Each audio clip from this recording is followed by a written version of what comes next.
Good morning, Soul Tribe. 44 degrees. There's that number again. 44. So, I don't have a filter on. My Soul Tribe, for those of you that are in my Soul Tribe, I love you. I love the community that I built on my YouTube channel. And I love that my YouTube fam bam, I don't like to use the word followers, followed me to other, platforms. Some of them are, there's a lot of them that will not leave YouTube.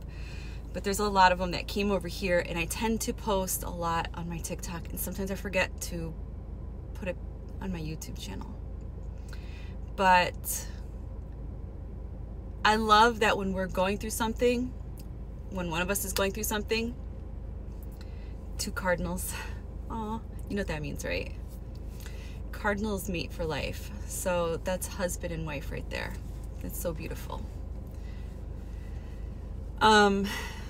So, and this is the number 2. Oh my gosh. I was just having this conversation with Chakra Bunny last night. Holy, the universe works in such mysterious ways. Anyways, this message is not for everybody. My channel is not for everyone. It will only resonate with a very few people. I don't know, my brain's not working. I haven't had coffee yet. Well, I haven't had my Dunkin' yet. So, wow, that's kind of awesome. So, anyways, my channel's not going to resonate with everyone, and that's okay.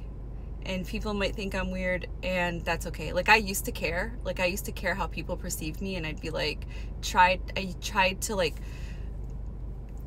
pull myself, like, reel myself in to act normal. Like, the collective, the sleepy collective, like, the people that are just like 9 to 5, get up, go do XYZ, come home, watch TV, watch sports, make dinner, blah, blah, blah, blah, blah, little robot people. And I didn't like that life. That fucking drove me crazy. I started to become more free in 2011, I think. Even when I met my husband, he was like, don't bring that shit here. My books and all that stuff. And I did, like a dummy, got rid of a lot of stuff, and I made myself small to fit in his world. And I didn't talk about anything that I enjoy talking about, or anything like, spiritual stuff, because he wasn't about that life. He was like Christian, and that was it. But then in like 2011, he was, at this point, he's been married to me for a few years, and he knows, like, he's witnessed my gifts. And like, I just started to talk about stuff like here and there. I've channeled for people. He's witnessed me channel for people and give them information that I would never know. And I'm not even gonna say I don't know how I know it. I know it because it came to me from their divine team. And then I met a seasoned medium at a show that I was doing production on. And she's actually from Long Island. And she told me that, I was gifted, and to embrace my gift. And the reason why I was struggling so much with, like at that time back then, I started to feel like I was being haunted. And she just told me it's because I wasn't embracing my gift. And I was like, how does she put it? Like, I was a lighthouse in the ocean, and I was a beacon of light for spirit. They could, they know I can see them. So they were trying to get my attention because they had messages for me or messages for other people, and I was afraid of them. Like, I didn't want them to talk to me. I didn't know anything about them because nobody ever embraced my gift when I was growing up. There was a time in my life when I embraced my own gift and thought it was like normal, until I realized it wasn't normal, and then I shut it off, and I was afraid of it until I reached my very early 30s. So here we are. Anyways, that was a long rant. I forgot why I even shared that with you guys. my spiritual community. Oh, because I made my YouTube channel. And it was a place for people like me to be able to be free, speak freely of, you know, their odd experiences in life and their spiritual journey. And then it was also a place for me to share my awakening process. And I used my life as an example. I've always been pretty authentic. So a lot of people on my YouTube channel know a lot about me because that's where I shared my journey over 10 years ago. My channel actually had so many more followers, but when we had this app called Google Plus, I deleted my account and it deleted my YouTube channel. I was so bummed because I had so many more followers. Like, I think there was like almost 1 million. Yeah. I tried to grow it back, but it never grew back that big. And that's okay. Because I have there who needs to be there, who needs to see the messages. And I met a lot of amazing people. All the cool people are out there in the web world. Anyways, somebody else that's, I don't want to say not my soul family, because I feel like if you're in my life, we're taking a soul journey together. So maybe this person is just here to deliver a message.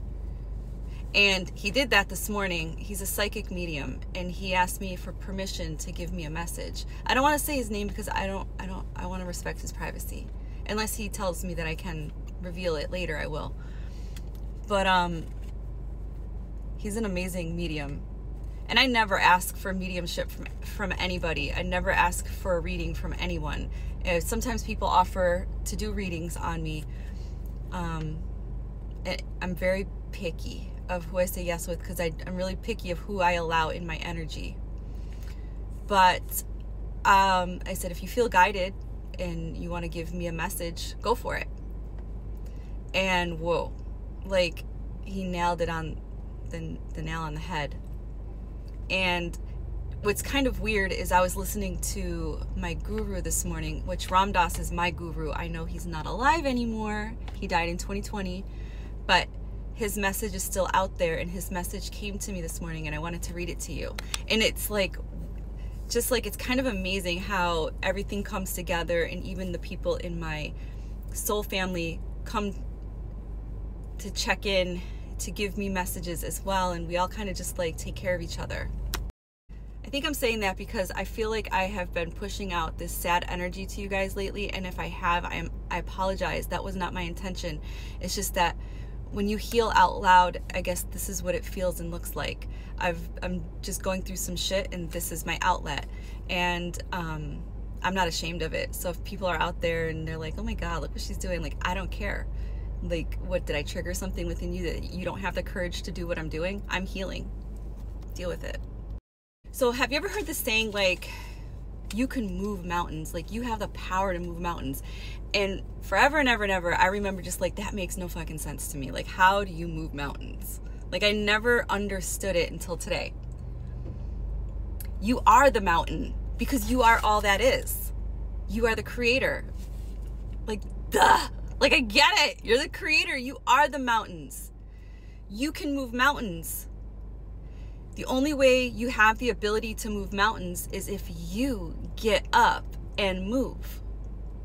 Action creates a reaction. I get it. The law of action and reaction. Like, you are the freaking mountains. You are all that is. This is your movie. You are the producer of your movie. This is your character. What role are you going to play? This is the message I got from Ram Dass this morning. I don't know if I have enough time. I'm going to try. As long as you act with attachment, you are acting from within the illusion. And within the illusion, the laws are unbreakable. And one of the laws is the law of action and reaction. And just recently, I kept saying out loud randomly every day when I was thinking these thoughts that were holding me back, attachment thoughts, I would just blurt out, for every action, there's a reaction. My thoughts were creating attachment. One simple rule to this game of life is desire creates the universe that you want to live in. So if you want to live in a loving universe, you have to be love. If you want to be